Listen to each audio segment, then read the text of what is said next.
Start कर रहा हूं। चैप्टर है हमारा परमुटेशन कॉम्बिनेशन। ये हम स्टार्ट कर रहे हैं, न्यू चैप्टर।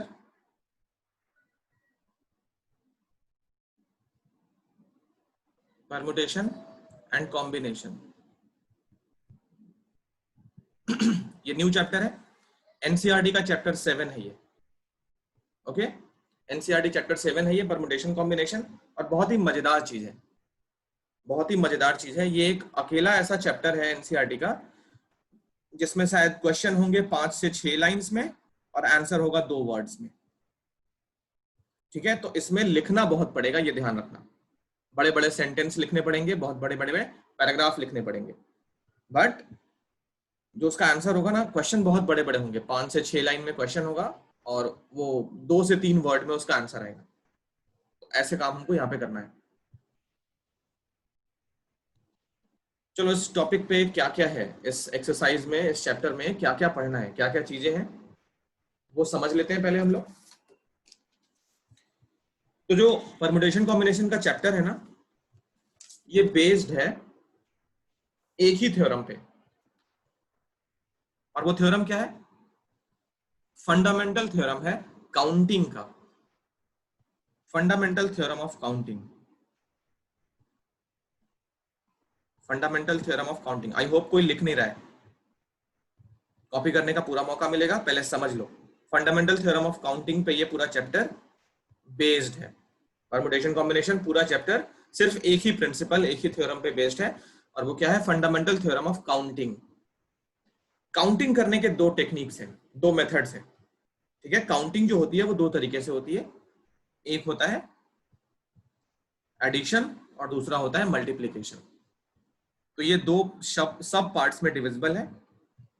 फंडामेंटल, प्रिंसिपल या थ्योरम, कुछ भी बोलो, प्रिंसिपल ऑफ मल्टीप्लिकेशन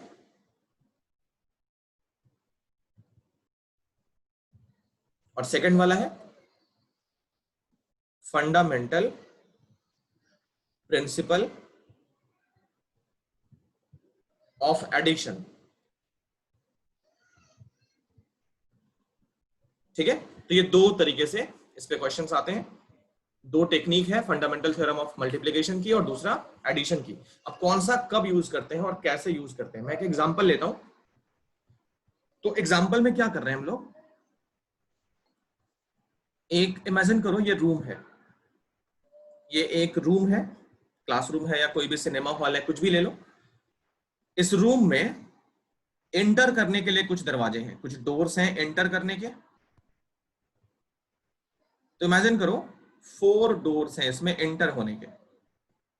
तो इसको I1 I2 करके हम लिखते हैं। एंटर होने के लिए 4 डोर्स हैं। ये मान लो डोर 1 है, एंटर होने के लिए I का मतलब इन, I2, I3 और I4। इस रूम में या सिनेमा हॉल या जो भी है, इसको रूम बोल दो। इस रूम में एंटर होने के लिए 4 दरवाजे हैं। इस रूम से बाहर जाने के लिए 2 दरवाजे हैं,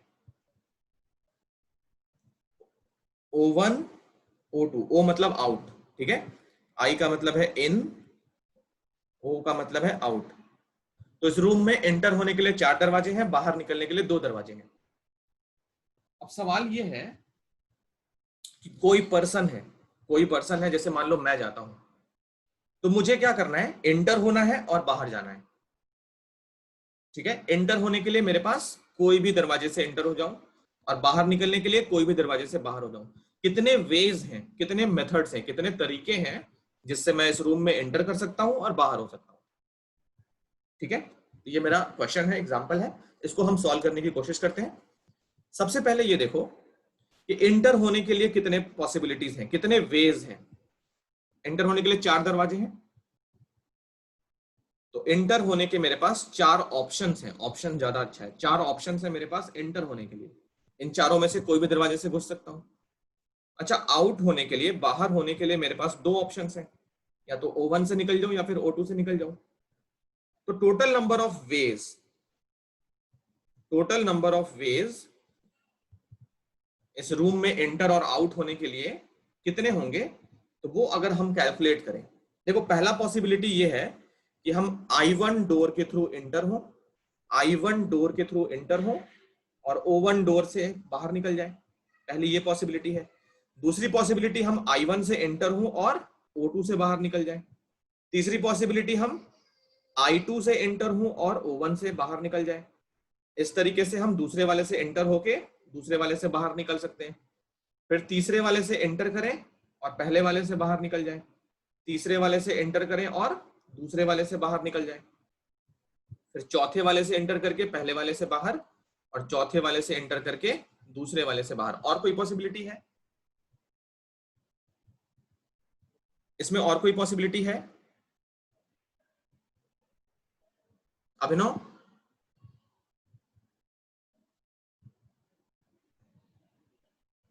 अभिनव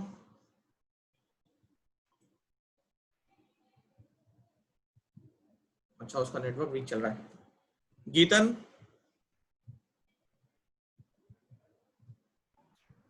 नहीं। और कोई पॉसिबिलिटी है एंटर और बाहर होने के लिए? नहीं। नहीं है। केशा? No sir. तो कितने हो गए टोटल? सच में और कोई पॉसिबिलिटी नहीं है, और कोई मेथड नहीं है? अच्छा, आरुष भी नहीं आया था। जब टाइम पे आते नहीं, इसको आने तो पहले। आरुष? Yes sir. कहाँ थे? इंटरनेट कनेक्शन नहीं आ रहा था सर। सिग्नल नहीं आ रहा था? Yes sir. तो ग्रुप पे डालना चाहिए ना, वेट करो सर ऐसा डाल के। सॉरी सर, लिखना भूल गया था। तो निकल जाएगा सारा, फिर मैं कर नहीं पाऊंगा पूरा। तुम लोग ग्रुप पे इन्फॉर्म क्यों नहीं करते हो? 5 मिनट वेट कर लेते ना। Sorry sir. आयुषी? आयुषी?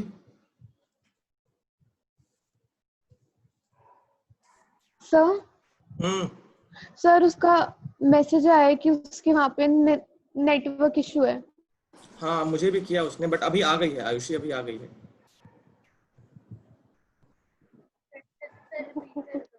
अभी ठीक है आयुषी? Good evening sir. हाँ गुड इवनिंग। मैं तो बैठा हुआ था उस समय से। 8 बज गया क्या? सर नेटवर्क इशू हो गया था आज बहुत। अच्छा अभी सब ठीक है? Yes sir. चलो तो मेरे ख्याल से सारे आ गए। मैं एक बार ना क्विक रिकैप कर देता हूँ, जल्दी से देखो सारे जो जो अभी आए हैं, आरुष और आयुषी देख लो जल्दी से। मैं क्विक रिकैप कर रहा हूँ।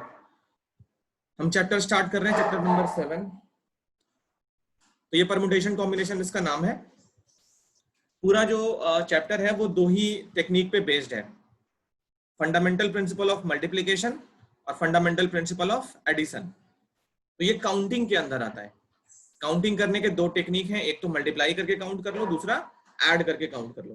तो कब कौन सा लगाना होता है ये हमको सोचना है, ठीक है? कब हमको कौन सा मेथड लगाना है, एडिशन का कि मल्टीप्लिकेशन का, वो हमको क्वेश्चन देख के आइडेंटिफाई करना पड़ता है। ओके, तो एक एग्जांपल लिया है मैंने ये समझने के लिए कि कहाँ पे मल्टीप्लाई करेंगे, कहाँ पे ऐड करेंगे। तो एग्जांपल में मैंने एक क्लासरूम लिया है। इस क्लासरूम में एंटर होने के लिए 4 दरवाजे हैं और बाहर निकलने के लिए 2 दरवाजे हैं, ठीक है? एंटर होने के, आई का मतलब इन, ओ का मतलब आउट। तो एंटर होने के लिए, इन होने के लिए 4 दरवाजे हैं, बाहर निकलने के लिए 2 दरवाजे हैं। अब कोई पर्सन है, उसके पास कितने वेज हैं, कितने ऑप्शंस हैं? एक दरवाजे से घुसो और दूसरे वाले से बाहर निकलो। मतलब एंटर होने के लिए यही दरवाजे लेने हैं, बाहर निकलने के लिए यही दरवाजे लेने हैं। कितने वेज है उसके पास जिससे ये जॉब जो है वो परफॉर्म हो जाएगा? तो पहली पॉसिबिलिटी वो फर्स्ट से एंटर करे, फर्स्ट से बाहर निकल जाए। इस तरीके से मैंने सारे ऑप्शंस यहाँ पे चेक किए हैं। तो कितने वेज मिल रहे हैं, नंबर ऑफ वेज कितने हैं?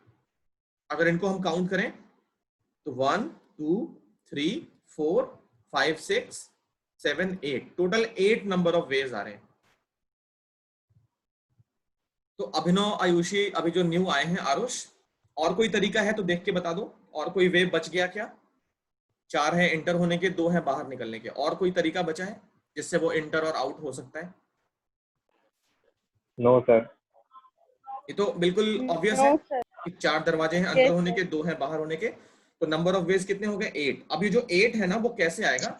हेलो सर, आवाज आ रही है मेरी? हाँ बिल्कुल आ रही है। ओके सर, वो अभी बहुत स्लो चल रहा है सर नेट। आपकी बिना आवाज मेरे तक बहुत धीरे धीरे आ रही है। अच्छा तो बोल देना, रिपीट कर लेंगे। Okay okay sir. देखो ये जो वेज है वो 8 है। 8 कैसे आ रहा है? 4 इंटू 2 करके आ रहा है। 4 और 2 क्या क्या है, तो इन होने के 4 रास्ते, आउट होने के 2 रास्ते, इन्हीं दोनों को मल्टीप्लाई करके आ रहा है। तो मतलब ये जो है वो प्रिंसिपल ऑफ मल्टीप्लीकेशन पे बेस्ड है। अब मल्टीप्लीकेशन पे बेस्ड है कहने का मतलब क्या हुआ, देखो एक कंप्लीट जॉब है। कंप्लीट जॉब क्या है कि रूम में एंटर होना और आउट होना, एंटर करना और बाहर निकलना, ये एक कंप्लीट जॉब है। तो काम पूरा तभी होगा जब हम रूम में एंटर भी होंगे और आउट भी होंगे। तो जो जॉब है ना, वो क्या है, जॉब का मतलब काम है, वो तब कंप्लीट होगा जब हम इन करेंगे एंड आउट करेंगे, इन करेंगे एंड आउट करेंगे, तब ये जॉब कंप्लीट होगा। तो इस पूरे जॉब को, जॉब में 2 सब जॉब्स आ गए ना, एक एंटर करना दूसरा आउट करना, तो सब जॉब्स में हम डिवाइड करेंगे। इस पूरे जॉब को हम 2 सब जॉब्स में डिवाइड कर रहे हैं।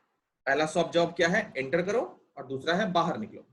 तो एंटर करने के 4 तरीके, बाहर निकलने के 2 तरीके। अब सवाल ये उठता है कि इस कंप्लीट जॉब को करने के लिए ये सब जॉब्स में दोनों का होना कंपलसरी है या सिर्फ एक का होना कंपलसरी है, मतलब दोनों होंगे तब ये जॉब कंप्लीट होगा या किसी एक के हो जाने से जॉब कंप्लीट हो जाएगा। तो अगर दोनों सब जॉब्स का परफॉर्म होना जरूरी है, दोनों सब जॉब्स का परफॉर्म होना जरूरी है, जैसे यहां पे क्या है, जॉब तभी कंप्लीट होगी जब हम इन भी होंगे और आउट भी होंगे। तो इन एंड आउट है ना, ये एंड है।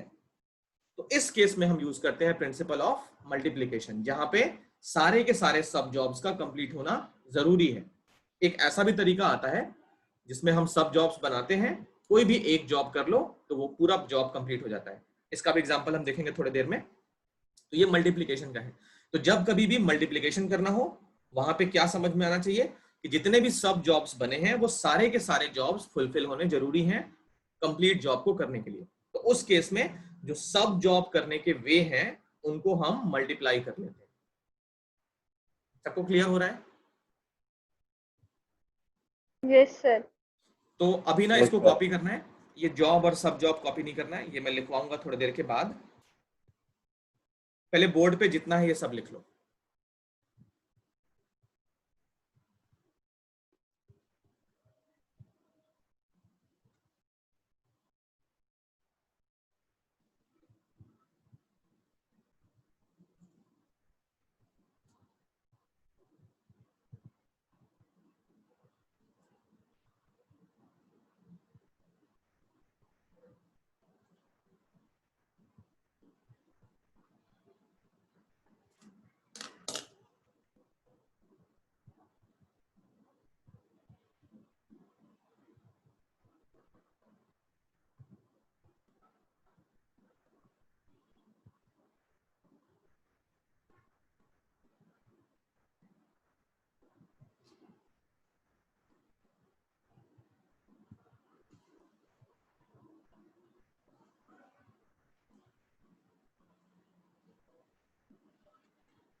सर लिख लिया।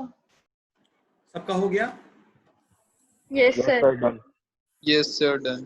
तो ये एग्जांपल देखो मल्टीप्लिकेशन पे बेस्ड है, इसमें हमने 4 और 2 को मल्टीप्लाई किया है। ओके, एक एग्जांपल और लेते हैं जिसमें एडिशन समझ में आ जाएगा। तो यहाँ देखते रहना, यही सिचुएशन है बट थोड़ा सा चेंज्ड है। ठीक है, यही सिचुएशन है बट थोड़ा सा चेंज्ड है।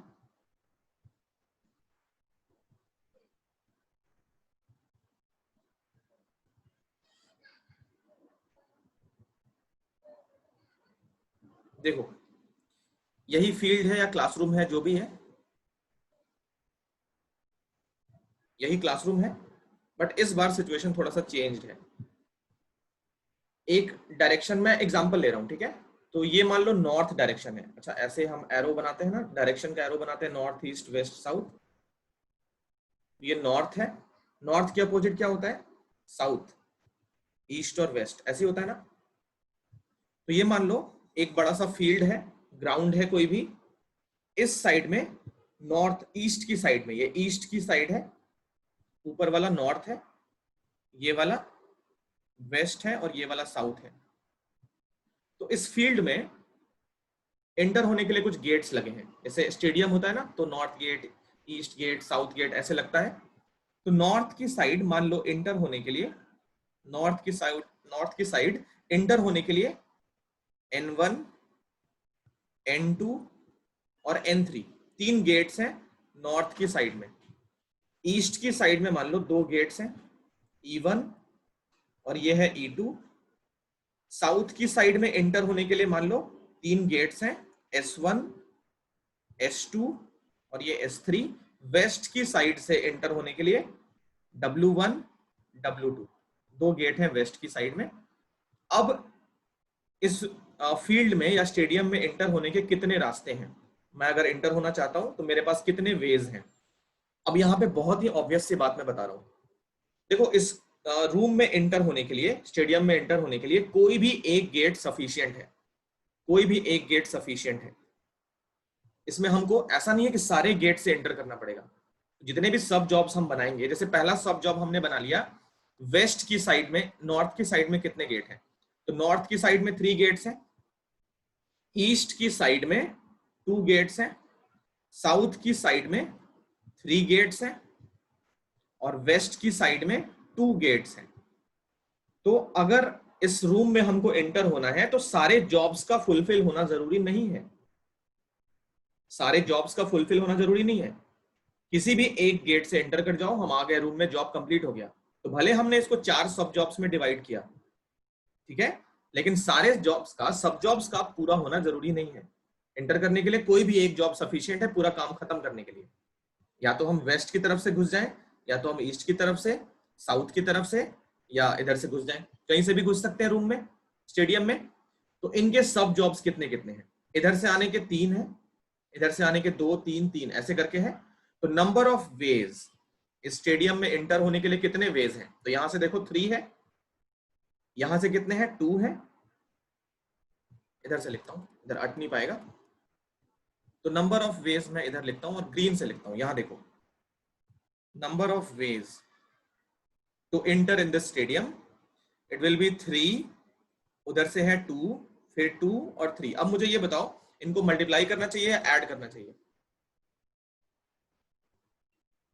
ऐड। ऐड। सारे बोलो। Aarush, Geetan? Addition sir. Addition. Addition. किसी के माइंड में कोई कंफ्यूजन तो नहीं है ना, मल्टीप्लाई क्यों नहीं कर रहे? No sir. तो यहाँ पे हमको ऐड करना चाहिए। तो कितना आंसर आ जाएगा? 6 और 4 10। 10 वेज हैं स्टेडियम में एंटर होने के लिए।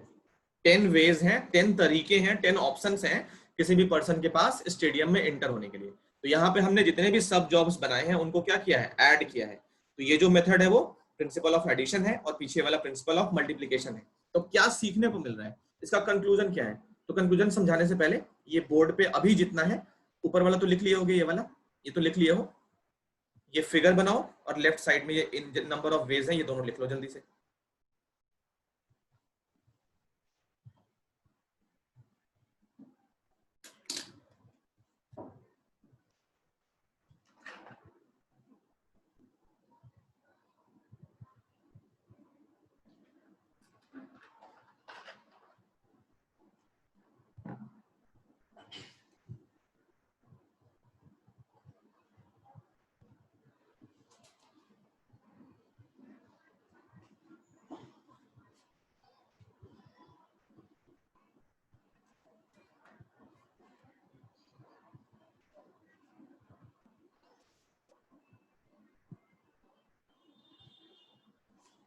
सर मेरा 4 से मतलब मॉक टेस्ट स्टार्ट है और चैप्टर जो आ रहा है सीक्वेंस एंड सीरीज आ रहा है और बेसिक कॉन्सेप्ट ऑफ ट्रिग्नोमेट्री जो मतलब 9th तक थे, बस वही आ रहा है। नाइन्थ में कौन सी ट्रिग्नोमेट्री थी? 9th नहीं सॉरी 10th में, हाँ मतलब वही था, 10th में थी ना ये ट्रिगो, हे मतलब वही भगवान, बेसिक है।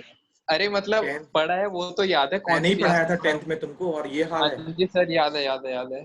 पिछला पूरा साल भूल गया। नहीं तो 4 अरे अगस्त सर को मैं, पेपर है। नहीं 4th से स्टार्ट है, अब 4th के बाद कभी भी हो सकता है।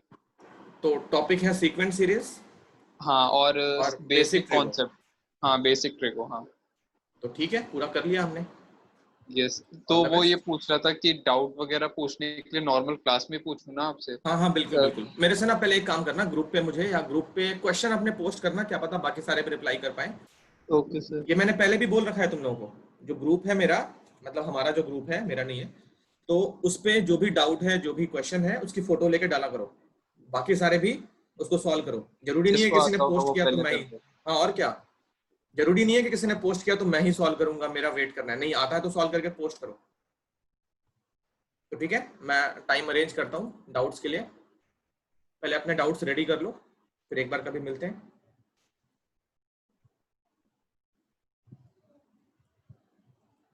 ये वाला सर कॉपी हो करके गया बताओ। नोट।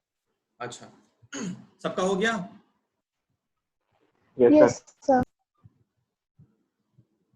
गीतन हो गया? Yes sir. Aarush? Yes sir.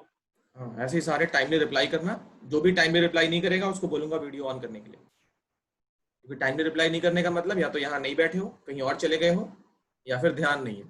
तो दोनों में से यस कोई सर। भी केस हो तो वीडियो ऑन करने के लिए रेडी रहना। इसीलिए एकदम कनेक्टेड रहना यहाँ पे, क्योंकि पता है मुझे सबकी स्पीड उतनी अच्छी नहीं है, तो वीडियो ऑन करना।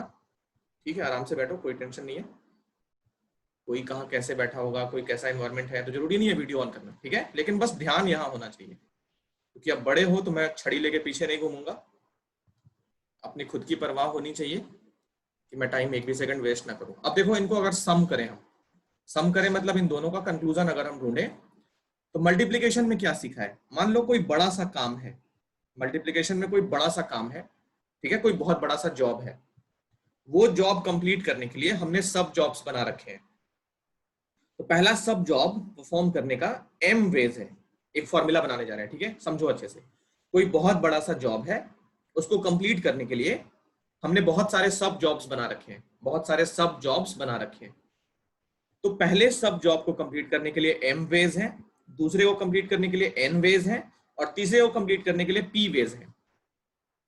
तो टोटल नंबर ऑफ वेज जो होंगे वो यहां पे मल्टीप्लाई कर देना पड़ेगा, m into N into P.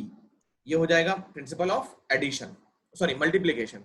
और इस वाले में कोई बहुत बड़ा सा काम है, सब जॉब्स हमने बना रखे हैं m n और p, तो यहां पे नंबर ऑफ वेज जो होंगे वो होगा m plus N plus P. अब इन दोनों में डिफरेंस क्या है, सब जॉब्स यहाँ पे भी 3 है, यहाँ पे भी 3 है, तो अगर वो मल्टीप्लीकेशन वाला होगा तो इन सारे सब जॉब्स का परफॉर्म होना जरूरी है, एसेंशियल है, कंपलसरी है। एक भी सब जॉब अगर परफॉर्म नहीं हो रहा है तो ये काम खत्म नहीं होगा। लेकिन इसमें क्या होता है, कोई भी एक सब जॉब हो जाए तो पूरा काम खत्म हो जाता है। इसमें ये सारे सब जॉब्स का परफॉर्म होना जरूरी नहीं है। ठीक है, समझ में आ रही है बात सबको? Yes sir. हाँ, तो ये एक Yes, छोटा सा sir. डिफरेंस टेबल बना लोगे, डिफरेंस टेबल छोटा सा इसी तरीके से लिख लो। ये सब जॉब्स हैं, सब जॉब्स क्या क्या है, एम एन पी, और यहाँ पे सब जॉब्स हैं M N P. Number of ways जो नीचे वाले हैं वो ऐड करके यहाँ मल्टीप्लाई करके लिख लो इतना। फिर अभी ना मैं 3-4 और एग्जांपल लूंगा, एक्सरसाइज में हम अभी नहीं चलेंगे, ठीक है, जब तक ये पूरा क्लियर नहीं होता है हम एक्सरसाइज में नहीं चलेंगे। तो मेरे पास अभी कुछ एग्जांपल्स हैं, मैं वो करवाता हूँ, तुम्हें ढूंढ के बताना है कहाँ पे मल्टीप्लाई करना है, कहाँ पे ऐड करना है।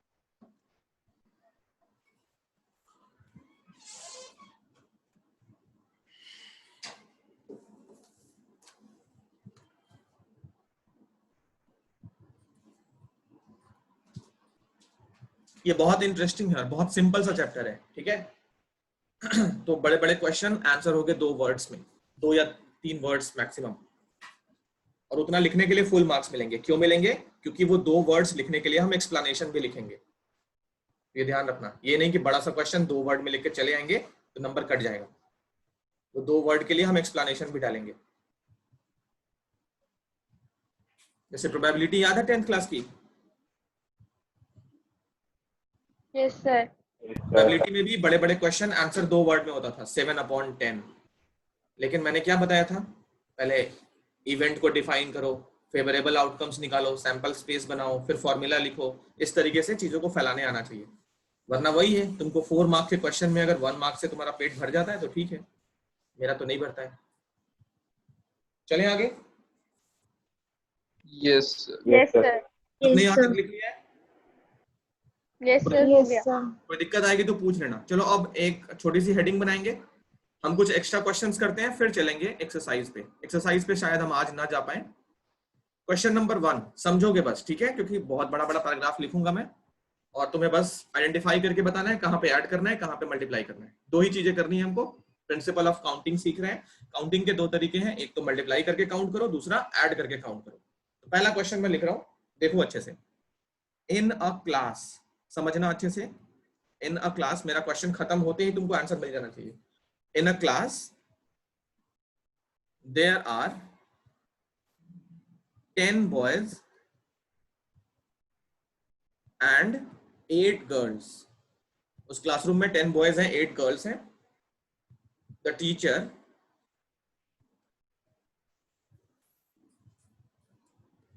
wants to select a boy and a girl to represent the class in an event। तो क्लासरूम का कोई इवेंट है, उस क्लास में 10 बच्चे हैं, 10 लड़के हैं और 8 लड़कियां हैं। ओके, टीचर को एक लड़का और एक लड़की चुननी है क्लासरूम को रिप्रेजेंट करने के लिए किसी इवेंट में। Okay, in how many ways the teacher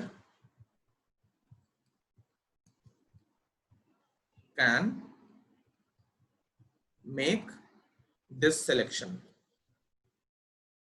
In how many ways the teacher can make this selection? Teacher कितने वेज से ये सिलेक्शन कर सकता है, ये फर्स्ट क्वेश्चन। क्वेश्चन नंबर 2 भी लिख लेता हूं, फिर बात करेंगे। तब तक उसका आंसर ढूंढो, कोई बताएगा नहीं, ठीक है।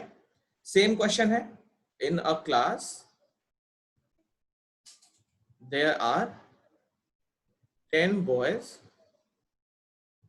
and 8 girls। वही सेम, टीचर को फिर से कुछ सिलेक्ट करना है। The teacher wants to select either a boy or a girl to represent the class in an event। In how many ways?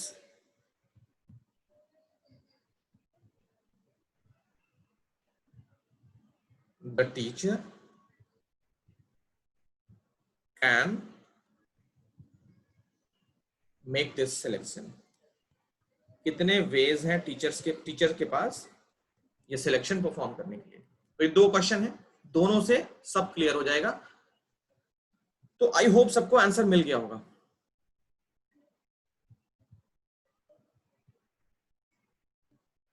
सबको आंसर मिल गया है क्या? Yes sir. Yes, sir. एक मिनट। पहले पढ़ लो, जिसको नहीं मिला है हम डिस्कस करेंगे 2 मिनट में। जिसको मिल गया अपना आंसर माइंड में लिख लो, माइंड में मतलब सोच लो answer.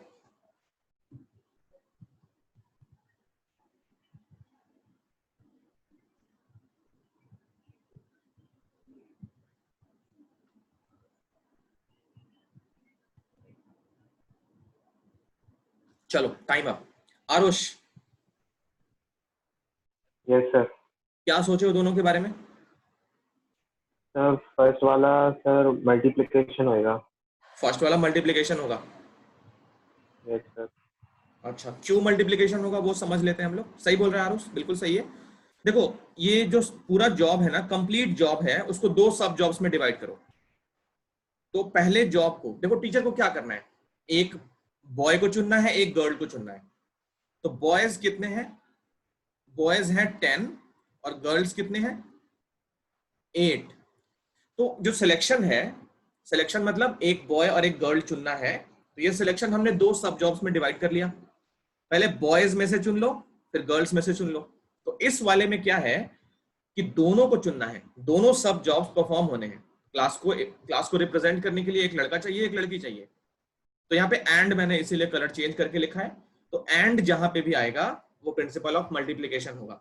Most of the cases, हमेशा नहीं, 99.9% केसेस में एंड जहां पे होगा वो प्रिंसिपल ऑफ मल्टीप्लीकेशन को रिप्रेजेंट करेगा। तो यहां पे देखो, नंबर ऑफ वेज कितने होंगे। नंबर ऑफ वेज में जो सब जॉब्स हैं वो 10 और 8 हैं। जैसे लड़के को चुनना है, 10 बॉयज में से कोई सा भी चुन सकता है ना वो, मतलब जो कॉम्बिनेशन बनाना है एक बॉय का और एक गर्ल का, तो इन 10 लड़कों में से कोई भी एक लड़का चुन सकता है वो। तो उसके पास 10 ऑप्शंस हैं, बॉयज को चुनने के 10 ऑप्शंस हैं, क्योंकि 10 बच्चे हैं अलग अलग। तो पहले Yes, सब sir. फॉर्म करने के लिए 10 वेज हैं, 10 ऑप्शंस हैं, 10 मेथड्स हैं। गर्ल्स को चुनने का एक नहीं 8 मेथड है, 8 गर्ल्स हैं वहां पे। अब इन दोनों सब जॉब्स को परफॉर्म करना जरूरी है, क्योंकि क्लास में सिलेक्शन तभी होगा जब एक लड़का लेंगे एक लड़की लेंगे। सिंगल अकेला कोई जाके क्लास को रिप्रेजेंट नहीं कर पाएगा। तो दोनों सब जॉब्स का होना जरूरी है, इसलिए यहाँ पे हम मल्टीप्लीकेशन करते हैं। तो नंबर ऑफ वेज कितने हैं 80। 80 कैसे, एक दो हम बना के दिखा देते हैं। 10 बॉयज हैं, मान लो B1 B2 B3 and so on till B10। Girls भी G1 G2 so on till G8। तो 80 वेज हैं। कैसा, तो B1 G1 first option, B1 G2 second option, B1 G3 third option. इसी तरीके से लास्ट जो होगा वो B10 G8। तो इतने 80 वेज बनेंगे। सबको क्लियर हो रहा है कि नहीं हो रहा है। Yes sir. Yes sir. Yes, sir. So, चलो बढ़िया। सेकंड वाला देखो, सेकंड वाले में क्या है, ये मिटा देते हैं पहले। सेकंड वाले में क्या है ना कि क्लास को रिप्रेजेंट करने के लिए कोई भी एक सब जॉब हो जाए तो काम चल जाएगा। मतलब या तो लड़के चुन लो या फिर लड़कियां चुन लो, दोनों में से कोई एक, और लिखा है ना, और या तो ये या फिर वो होगा ना। तो या तो 10 बॉयज चुन लो, बॉयज कितने हैं यहाँ पे 10, या तो इन 10 में से कोई एक चुन लो, काम खत्म हो गया। काम कौन सा, सिलेक्शन करने वाला काम खत्म हो गया। और गर्ल्स कितने, गर्ल्स हैं 8। तो इन 10 में से कोई सा भी एक ले लो, पूरा जॉब कंप्लीट। 8 में से कोई एक, पूरा जॉब कंप्लीट। क्योंकि पूरा जॉब क्या है, बस एक बच्चा रिप्रेजेंट कर सकता है क्लास को। तो यहाँ पे नंबर ऑफ वेज कितने हो जाएंगे, वेज हो जाएंगे 10 प्लस 8। यहाँ पे हम ऐड कर रहे हैं, यहाँ पे ऐड क्यों कर रहे हैं, 80 वेज है। यहाँ पे ऐड इसलिए कर रहे हैं क्योंकि दोनों सब जॉब्स का परफॉर्म होना जरूरी नहीं है। क्लास को रिप्रेजेंट करने के लिए एक सब जॉब ही सफिशिएंट है। तो जब भी और वर्ड यूज हो, 99.9% केसेस में वो प्रिंसिपल ऑफ एडिशन पे होता है। और जहां पे एंड वर्ड यूज होता है, boy and a girl, boy and a girl मतलब मल्टीप्लीकेशन, 99.9% केसेस। अ बॉय और a girl, O R English वाला ओ आर, अ बॉय और अ गर्ल, तो ये एडिशन, मतलब दोनों में से कोई भी एक चला जाए काम हो जाएगा।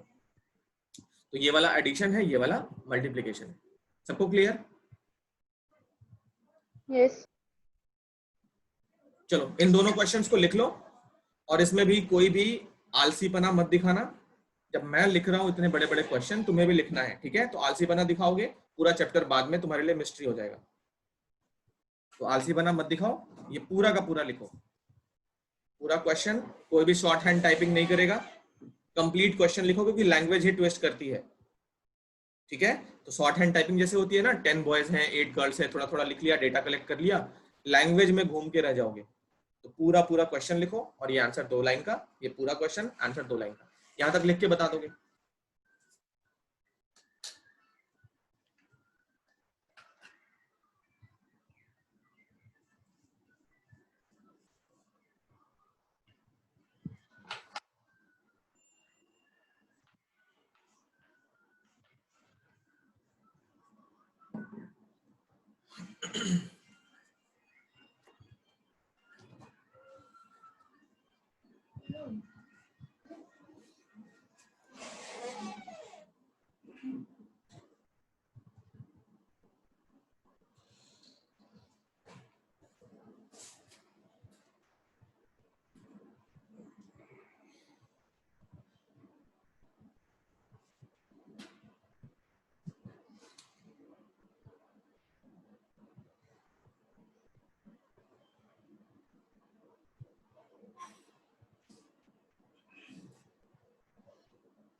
सर लिख लिया। सबने लिख लिया? Yes sir. No sir, 2 minute बस। करो करो, आराम से करो, जल्दीबाजी में राइटिंग खराब नहीं होनी है। तो ऐसे ही 3-4 क्वेश्चन और है मेरे पास, वो हम आज कोशिश करते हैं खत्म हो जाए, फिर अगली क्लास से हम एक्सरसाइज में एंटर करेंगे। तो इसमें खूब लिखना पड़ेगा।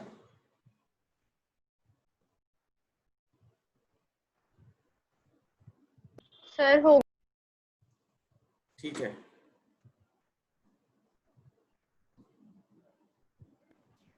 सर हो गया। ओके। किसी का बाकी है? डन सर, हो गया। Aarush?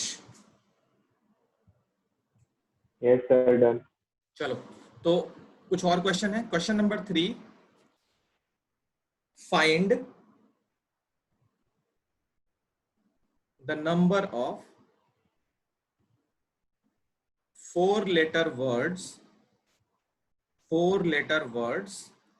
number of 4-letter word with or without meaning। ये वर्ड तुम्हें बहुत बार मिलेगा चैप्टर के अंदर, with और without meaning। with और बताता हूं क्या है। with और without meaning which can be formed, बहुत अच्छा क्वेश्चन है ये, which can be formed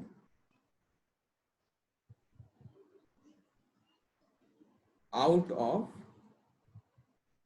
the letters of the word, out of, तब तक क्वेश्चन लिख सकते हो मेरे साथ साथ, क्वेश्चन मेरे साथ साथ लिख सकते हो, फिर हम एक साथ डिस्कस कर लेंगे, कॉपी कर लेना। Out of the letters of the word ROSE, ये रोज है, रोज है, खुद 4-letter वर्ड्स है, 4-letter वर्ड है। If first part repetition of letter is allowed, repetition allowed है, and second part repetition not allowed, repetition is not allowed, repetition not allowed। ये question लिख लिया होगा, लिख लो पहले।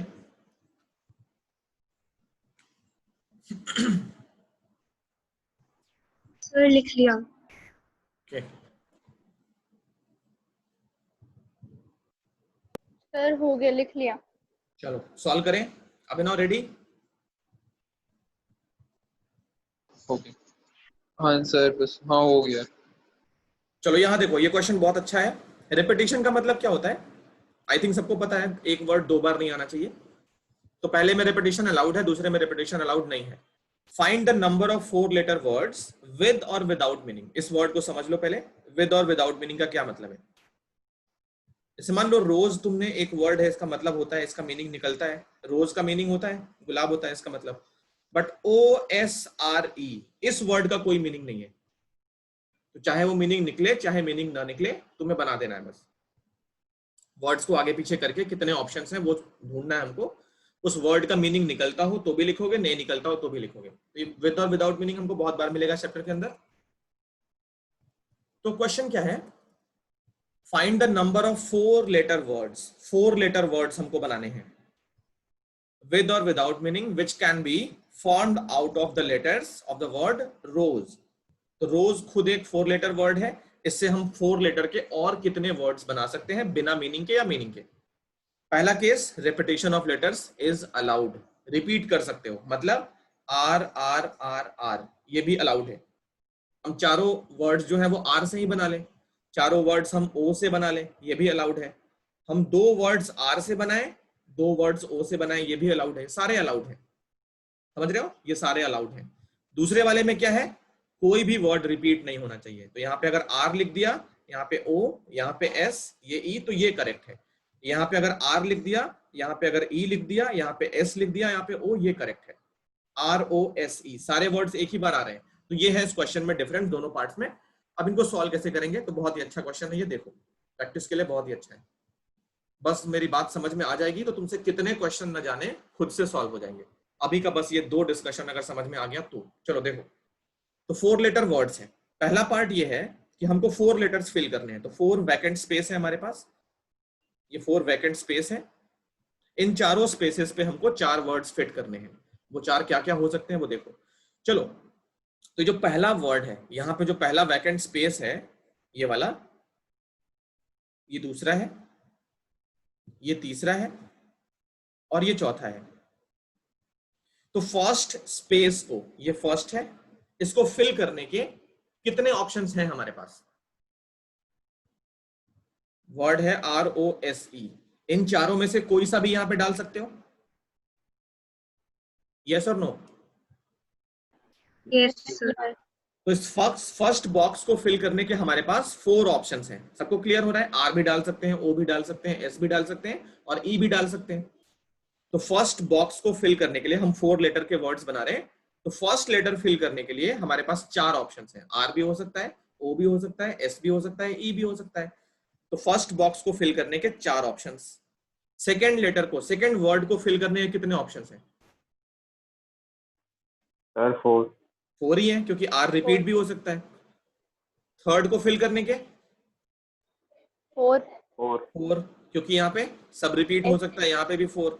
तो नंबर ऑफ वेज कितने होंगे? अब इनको ऐड करना है या मल्टीप्लाई करना है वो हमको सोचना पड़ेगा। तो जो 4 लेटर वर्ड है वो ये भी चाहिए, ये भी चाहिए, ये भी चाहिए, ये भी चाहिए। ऐसा थोड़ा ना कि बस पहला वाला आर लिख दिया तो 4 लेटर वर्ड हो गया, नहीं होगा ना। चारों सब जॉब्स यहाँ पे परफॉर्म होने चाहिए, तभी जाके 4 लेटर वर्ड्स बनेगा। तो ये हो गया 4 into 4 into 4 into 4। कितने ऑप्शंस हैं? 16 का स्क्वायर 256, मतलब 256 वर्ड्स हैं विद और विदाउट मीनिंग जो ROSE से हम बना सकते हैं। फर्स्ट पार्ट बोलो clear? Yes sir. Yes sir. Second part yes sir. Second part में रिपीटिशन अलाउड नहीं है। तो ये फर्स्ट वर्ड, ये सेकंड वर्ड, ये थर्ड वर्ड और ये फोर्थ वर्ड। तो फर्स्ट वर्ड को फिल करने के लिए हमारे पास 4 ऑप्शंस हैं। क्या क्या हो सकता है? ये आर हो सकता है, ओ हो सकता है, एस हो सकता है, ई हो सकता है। तो मान लो इसमें से हमने आर ले लिया, फर्स्ट पे हमने आर फिल कर दिया। अब आर जो है वो यहाँ पे नहीं हो सकता है, यहाँ पे नहीं हो सकता है, यहाँ पे नहीं हो सकता है। तो आर अगर हमने हटा लिया तो दूसरे बॉक्स को फिल करने के लिए हमारे पास सिर्फ 3 ऑप्शन है, या तो ओ डालेंगे या फिर एस डालेंगे या फिर ई डालेंगे। तो इसमें फिल करने के लिए सिर्फ 3 ऑप्शन है। ओके, बात समझ में आ रही है? Yes sir. थर्ड बॉक्स को फिल करने के लिए हमारे पास सिर्फ 2 ऑप्शन है। क्यों? क्योंकि मान लो इस वाले में हमने आर डाल दिया है, इस वाले में हमने OSE में से मान लो ई डाल दिया है। तो आर और ई हो चुका है। अब थर्ड बॉक्स को फिल करने के लिए हमारे पास या तो ओ है या फिर एस है। तो सिर्फ 2 पॉसिबिलिटी है, 2 ऑप्शन है। और मान लो हमने एस यहाँ पे डाल दिया है, तो अब फोर्थ बॉक्स के पास कोई भी ऑप्शन नहीं है, एक ही वर्ड बचा होगा, वो हमको वहां पे डालना ही पड़ेगा। इसमें भी अगर 4 लेटर वर्ड्स बनाने हैं तो सारे वर्ड्स हमको यहाँ पे डालने पड़ेंगे, सारे सब जॉब्स हमको यहाँ पे, मतलब सारे सब जॉब्स परफॉर्म करने पड़ेंगे। तो इन सारे नंबर्स का मल्टीप्लीकेशन पढ़ना पड़ेगा, 4 इंटू 3 इंटू 2 इंटू 1। तो आंसर कितना आ गया? 24। 24 वेज इस वाले के हैं और 256 वेज इस वाले के हैं। ये हमारा आंसर हुआ। चलो बताओ किसको किसको क्लियर नहीं हुआ? सर हाँ सर इसे तो सर 4 फैक्टोरियल भी तो लिख सकते हैं। अरे थोड़ी देर बाद यार बताएंगे ना, बाद में, अभी रुक जा। Okay sir. स्कूल में हो गया तेरे? Yes sir. हाँ तो थोड़ा शांत रहोगे, जब मौका आएगा तो मैं बताऊंगा फैक्टोरियल क्या होता है, अभी कुछ नहीं होता है वो सब, ठीक है? छोड़ दो, दिमाग से निकाल दो।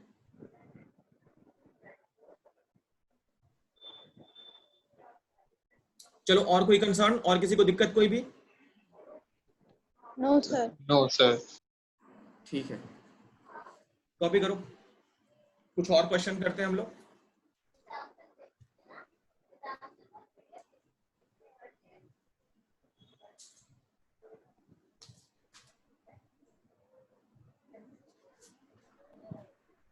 सर हो गया। ओके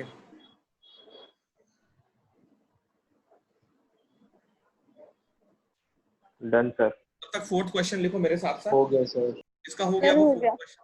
सबका हो गया? केशा? यस सर, हो गया। चलो फोर्थ क्वेश्चन लिखो मेरे साथ साथ, क्योंकि एक्सप्लेन करने का टाइम नहीं मिलेगा। गिवन, ये लास्ट क्वेश्चन है आज का।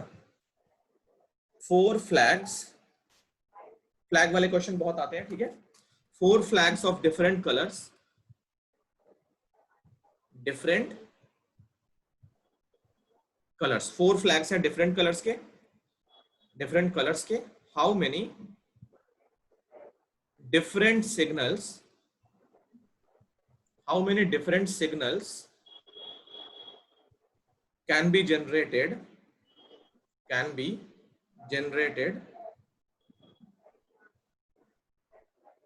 if a signal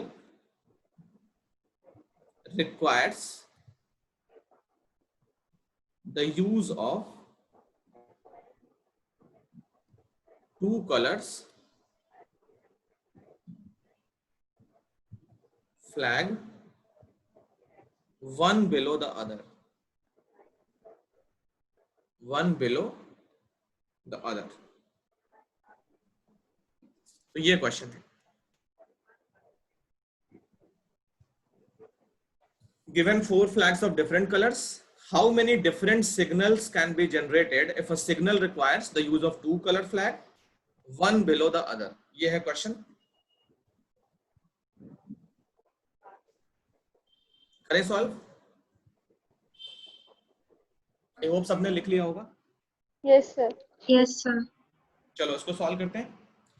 तो देखो 4 फ्लैग्स हैं हमारे पास, रफ में समझने के लिए इन 4 कलर्स को हम ले लेते हैं। एक हो गया मान लो रेड का, एक हो गया, ऐसे लिखो रेड, पहला फ्लैग रेड हो गया, दूसरा येलो हो गया मान लो, तीसरा ग्रीन हो गया मान लो, और चौथा मान लो व्हाइट हो गया। तो ये 4 कलर के हमारे पास फ्लैग्स हैं। हमको एक सिग्नल जनरेट करना है। सिग्नल कैसे जनरेट होगा? तो सिग्नल जनरेट होगा 2 कलर्स का मिक्स करने से, तो वन बिलो द अदर। तो ये सिग्नल मान लो हमने जनरेट करना है इस तरीके से, यहाँ पे फर्स्ट फ्लैग रखो, यहाँ पे सेकंड फ्लैग रखो, तो ये सिग्नल बन जाएगा। ठीक है, यहाँ पे 2 कलर्स का फ्लैग हमको मिक्स करना है, तो एक सिग्नल हम बना सकते हैं। तो कितने डिफरेंट वेज हैं हमको ऐसे ऐसे सिग्नल्स बनाने के लिए? देखो फर्स्ट जो कलर है, अच्छा डिफरेंट कलर्स बनाने हैं, 2 कलर्स लेंगे तभी बनेगा। ऐसा नहीं कि दोनों में रेड रेड भर दो तो सिग्नल नहीं बनेगा। डिफरेंट सिग्नल्स बनाने हैं और 2 कलर का होना कंपलसरी है, मतलब दोनों सब जॉब का परफॉर्म होना जरूरी है। ऐसा नहीं कि सिर्फ इसमें रेड डाल दिया दूसरे वाले को छोड़ दिया तो सिग्नल बन जाएगा, नहीं बनेगा। दोनों सब जॉब्स हमको परफॉर्म करने हैं, तो फाइनली हमको लास्ट में मल्टीप्लाई करना पड़ेगा। ये तो सबको क्लियर हो रहा है? Yes sir. तो पहले बॉक्स को फिल करने के लिए कितने कलर्स हैं हमारे पास? 4। या तो यहाँ पे हम रेड डाल दें, येलो डाल दें, ग्रीन डाल दें या व्हाइट डाल दें।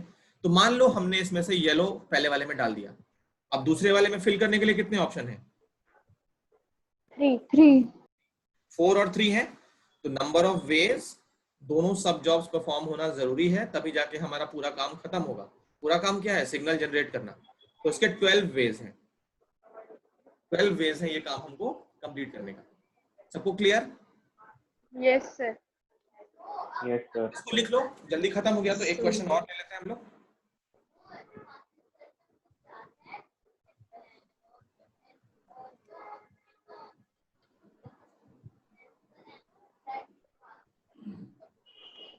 Done sir. यस सर, हो गया। सबने लिख लिया होगा ना? एक क्वेश्चन और कर लेते हैं हम लोग, तब तक ये क्वेश्चन लिखो मेरे साथ साथ। How many 3 digits even numbers, थोड़ा सा ट्विस्ट हो रहा है। How many 3 digit even numbers can be formed out of the digits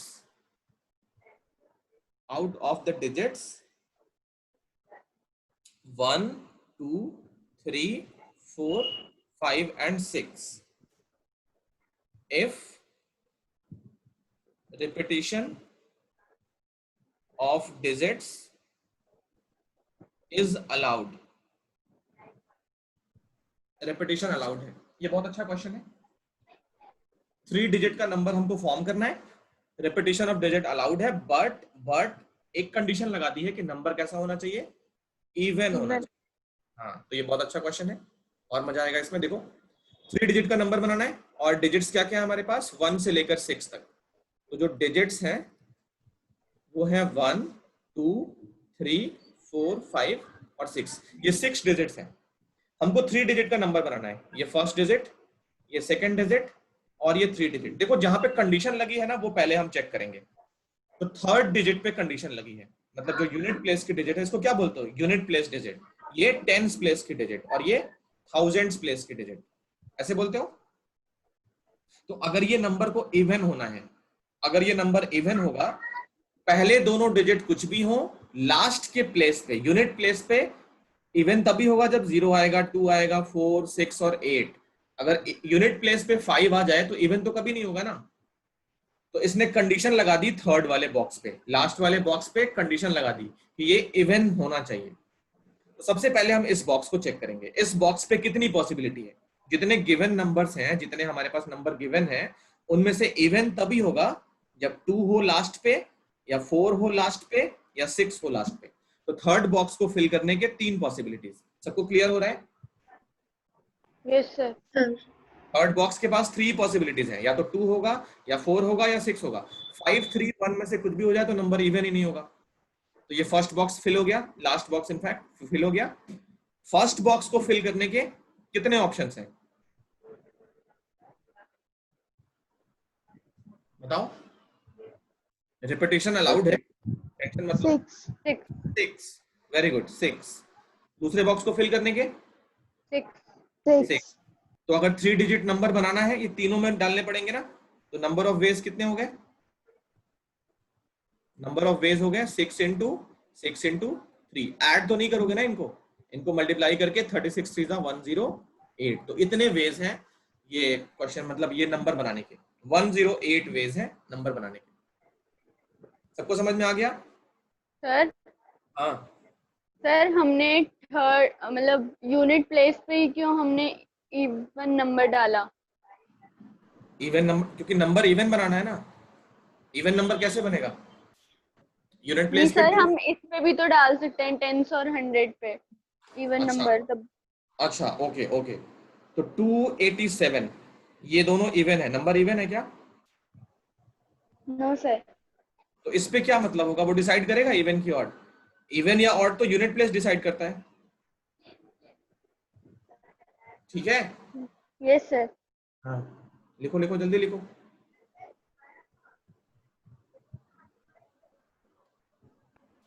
third लिख लिया। ठीक है, तो जिनका हो गया वो जा सकते हैं। नेक्स्ट क्लास हमारी संडे को है। संडे का टाइम क्या है? 8 to 9। 8 to 9। तो संडे को मिलते हैं 8 to 9 और उस दिन हम एक्सरसाइज में एंटर करेंगे। इसमें टोटल 4 एक्सरसाइजेज हैं, 9.1, 7.1, 7.2 टिल 7.4। सर हाँ, वो आपने जो ट्यूसडे को क्लास रखी थी वो रिकॉर्डेड होगी आपके पास? ट्यूसडे को पीछे वाली क्लास नहीं, तुमने बताया नहीं ना। ट्यूसडे को क्या पढ़ा था हमने? बाइनोमियल का फॉर्मूला बताया था, तुमने इन्फॉर्म क्यों नहीं किया मुझे? सर वो मैं भूल गया था, मतलब ये मेरी मैं गलती सबको है। बोल रहा हूँ। चलो ठीक है, मैं तुम्हें करता हूँ कोशिश बैकलॉग देने की, बट अगली बार से ख्याल करना, मेरे पास टाइम ओके सर, बहुत कमी है। पक्का सर। को एक रिक्वेस्ट कर रहा हूँ मैं, मेरे पास टाइम की बहुत कमी है, तो जब भी कभी एब्सेंट होना हो तो मुझे इन्फॉर्म कर देना, वो मैं लेक्चर रिकॉर्ड कर लूंगा और वो रिकॉर्डिंग तुमको दे दूंगा। ठीक है, ओके तो सर। इस तरीके से मैंने सोचा है बैकलॉग का जो प्रॉब्लम है वो दूर करने का। एब्सेंट हो सकते हो, कोई दिक्कत नहीं है, इसमें इमरजेंसी हो सकती है, कभी भी कहीं जाना पड़ जाए, कभी कुछ छुट्टी लेनी पड़ जाए, तो मुझे इन्फॉर्म कर दिया करो, मैं वो लेक्चर ओके रिकॉर्ड करके दे दूंगा। अभिनव मैं प्लान करता हूँ, ठीक है? Okay okay sir. चलो तो संडे को मिलते हैं 8 to 9। ओके, लिख लिया सर ये। ठीक है, चलो जा सकते हो सारे। Thank you sir. Take care. Yes sir. Done sir. चलो जाओ, संडे को मिलते हैं। Thank you sir.